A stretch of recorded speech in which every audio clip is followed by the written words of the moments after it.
In the lead up to the 2023 general elections, Nigerian citizens demonstrated a clear commitment to the democratic process. That said, the election exposed enduring systemic weaknesses and therefore signal a need for further legal and operational reforms to enhance transparency, inclusiveness, and accountability. Good viewers, I'm Okochapi Marcel and this is my channel. P2B said that he won the election, that he is going to prove it that he won it. We know that yes, the court case is ongoing, but this European Union's observation report about the 2023 presidential election, come on, it is damaging. It has damaged INEC's reputation, and I think from the whole report that people has brought, I'm talking about all the whole observers of the election, they have concluded that the election was not free and fair, no transparency, that INEC manipulated the election. And I think this is going to affect the ongoing court case. It is going to affect, it's going to influence the decisions of the judges, but people won't understand how it is going to influence it because the judges are watching, they know everything that is going on. So based on the evidence available, these people will understand that yes, this election was totally rigged. I will allow you to listen to their speech, what they said about the 2023 general election. While we consider the electoral legal framework provides an adequate foundation for the conduct of democratic elections, there are ambiguities in the law. For example, the Electoral Act 2022, which had its first test in a general election in 2023, and other legal instruments evidenced gaps in terms of transparency, accountability, and inclusivity, and left room for uncertain implementation. For that reason, we recommend, and this is our first priority recommendation, to protect the interests of voters through certainty of law for all stages and aspects of electoral processes by eliminating from electoral law and regulations errors and ambiguities to avoid potential for confusing interpretations and ensuring the revision processes are inclusive. A positive aspect of the voter registration process was active youth engagement, with 2/3 of the 9.5 million new registrants being young people. However, there is a need for greater efforts to protect genuine youth participation in elections, and similarly, ongoing underrepresentation of marginalized groups in political life requires robust remedial action. Overall, the collection of permanent voter cards was adversely affected by poor institutional planning and a lack of transparency. To ensure the accuracy and inclusiveness of the voter register, an external independent audit would be beneficial. The campaign was competitive, with freedom of assembly largely respected, as evidenced by the nationwide conduct of rallies. However, challenges such as the naira, cash, and fuel scarcity and incidents of orchestrated violence were observed to hamper some campaign activities and to reduce attendance. In addition, the mission recorded cases of undue interference by governors, while the campaign was also marred by internal party conflicts. Personality-focused canvassing and misuses of incumbency by governors tilted the playing field, leading to increased polarization, driven by divisive rhetoric based on ethnicity and religion. Candidates' prospects to meaningfully campaign also were negatively impacted by a high level of disputes resulting from candidate registration. The mission noted well over 1,000 pre-election court cases, some negatively impacted or overlapped with the polls. Our mission recorded more than 100 campaign-related violent incidents, including, tragically, assassinations. These and other criminal acts obstructed the campaign, disrupted the elections, and suppressed voter participation. Weaknesses in the legal framework for these electoral offences and others, such as misuse of state resources, intimidation, and vote buying, contributed to inadequate enforcement. Key state institutions including INEC, but also political parties, failed to tackle these problems.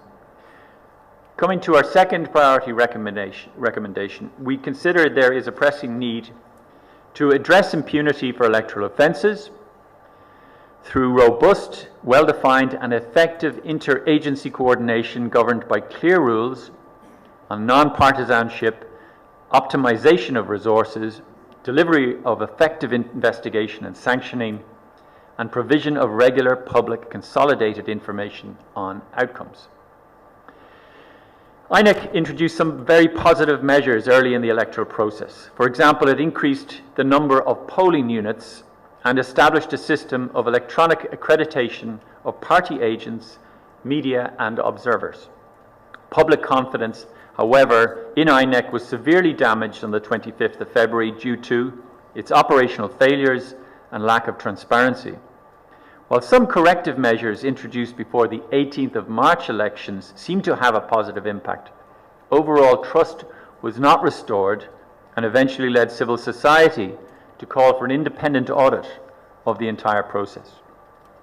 However, there is no legal requirement for qualification and merit-based appointments of the positions of INEC Commissioner or Resident Electoral Commissioner.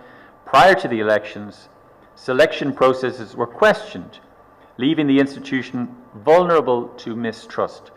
We believe that these vulnerabilities can be effectively addressed by, and this is our third priority recommendation, establishing a robust operational framework for the independence, integrity and efficiency of electoral administration through an inclusive and publicly accountable mechanism for selecting candidates to the posts of INEC commissioners and recs based on clear criteria of evaluation of merits, qualifications and verified non-partisanship. A number of key issues hindered freedom of expression and limited voters' access to diverse information. For example, analytical reporting was limited due to self-censorship by state-level outlets who feared retribution from governors. Fines were imposed by the broadcast media regulator without due process. We are also seriously concerned journalists faced attacks and with little consequences for the perpetrators. Therefore, and our fourth priority recommendation, we consider it essential to afford adequate protection to freedom of expression by developing a comprehensive operational framework underpinned by the skills and means for ensuring prompt investigation and prosecution of all types of attacks against media practitioners. Positively, the media raised voters' awareness, fact-checkers stood up against disinformation, and media outlets extensively covered the campaign, providing equitable exposure to both the APC and PDP. Disappointingly, politicians avoided answering merit-based questions during interviews and instead engaged in party infighting. While social media was an important tool for information exchange, campaigning and mobilization, misinformation was massively spread. Additionally, we noted legal provisions such as the Cybercrime Act had the effect of encouraging self-censorship, and we therefore consider amendment of the legislation is needed to safeguard freedom of expression. Detailed operational frameworks to strengthen inclusion are needed. For example, we found that persons with disabilities could not always access polling units and assistive devices were rarely available. Data on registration and voting by internally displaced persons was not published. Women's political participation in Nigeria is not in line with the country's international commitments and provision of equality. The number of women participating in the process evidences a worrisome trend of decline since 2007. Only one woman contested among 18 presidential candidates, and there were no nominated female running mates. So while the 25th February elections were held on schedule, a lack of transparency and operational failures reduced trust in the process and challenged the right to vote. Voters assigned to new polling units had difficulties in identifying their correct polling unit, and the conditions in almost half of polling units observed did not ensure the secrecy of the vote. In 16 states, the mission noted incidents of violent attacks on polling units and indeed on INEC staff and harassment of voters. The counting procedures were negatively impacted by overall poor understanding, particularly in completing forms, and chaotic and overcrowded conditions in collation centres observed. Key issues impacting the orderly conduct of elections on March the 18th included interference by party agents and a lack of adequate protection of the secrecy of the vote.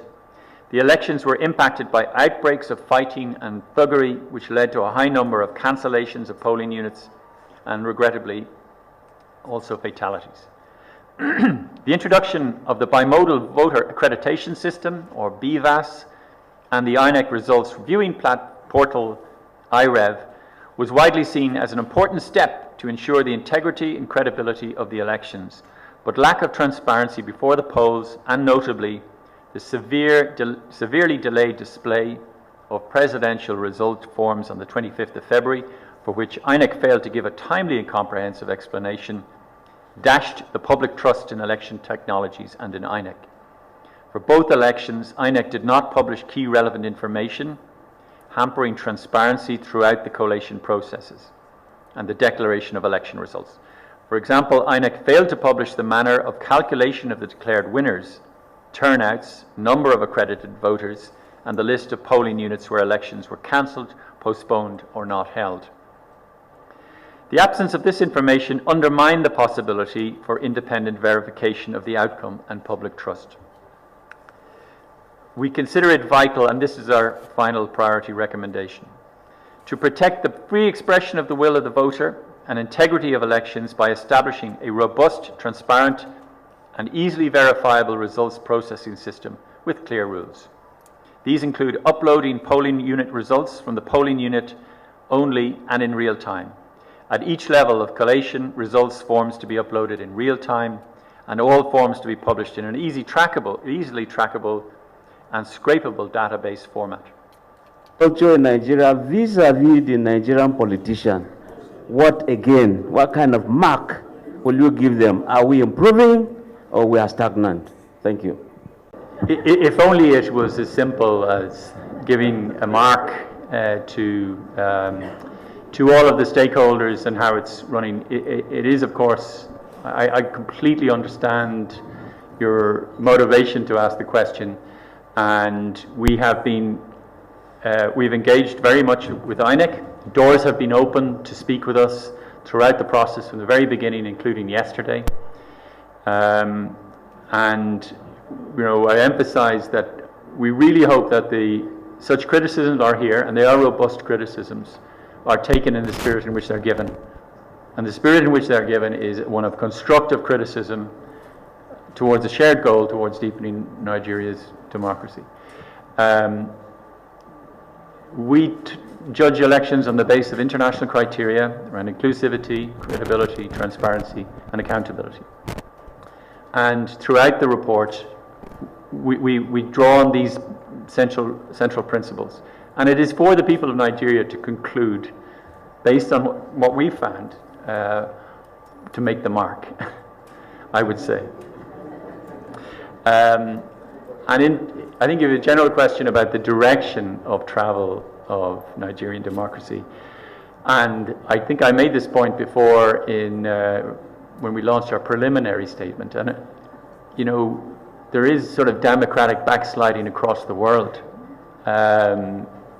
In Europe, we are facing severe rule of law challenges from individual member states. Former EU country, UK, they're having problems. It has to be said. The United States had an incredibly complex election, to put it mildly, in 2020. So, this isn't unique to Nigeria, to West Africa, to Africa. It is an issue that, in my view, therefore underlines the need for further election monitoring. And as far as I'm concerned, it's a reciprocal process.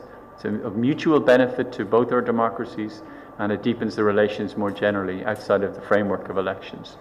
So I think that we as a mission don't compare one election to the next. because we were only here for the period of January to April. And I certainly wasn't here for the last election, so it would be outside of our normal procedure to try to compare. So I hope that answers your question as closely as I can. You know, there isn't a threshold where we say, well, I'm afraid this election has been so poor that we have no further interest in democratic governance or rule of law in Nigeria. And I think that would be a dangerous thing. And I've outlined my concerns generally that we are in a period of democratic recession across the world. Just 6% of people in the world live in free countries, according to the Democracy Index published by Freedom House. So the time for investing in election monitoring is even more profound and more urgent, in my opinion. In any case, the question of investing in democratic governance here in Nigeria is a matter for the EU delegation. And it's really important to remind you that this mission is separate from the delegation, which allows the delegation to be able to have their diplomatic relations with the government separate from the work that we carry out during the course of this mission. The process of the election itself is one component of the work that we carry out as a mission. We looked at all of the processes up to election day and subsequently. Election day itself, there were obvious shortcomings, and I've outlined them in the speech, and they're contained in the final report and feed into the recommendations. So, for example, I mentioned the fact that there was a lack of transparency around data in relation to the collection of PVCs. There should have been better distribution of sensitive materials and earlier distribution of sensitive materials. We should have had absolute real-time uploading of results, particularly the presidential results on the day of the election. And these shortcomings are laid out here. And it's not as if we are coming with any new standard. These are the standards that Nigeria has set for itself. So we bring these to light. It is for Nigerians themselves and all stakeholders in Nigeria to determine what their view is about their democratic institutions, about their political parties, about all the stakeholders that are taking part in elections here in Nigeria. We carry this out at your invitation, with your permission, and if you want to take that forward, we finish our work this Friday, and we hope that it has been some contribution to help the discussion and period of national reflection after the election.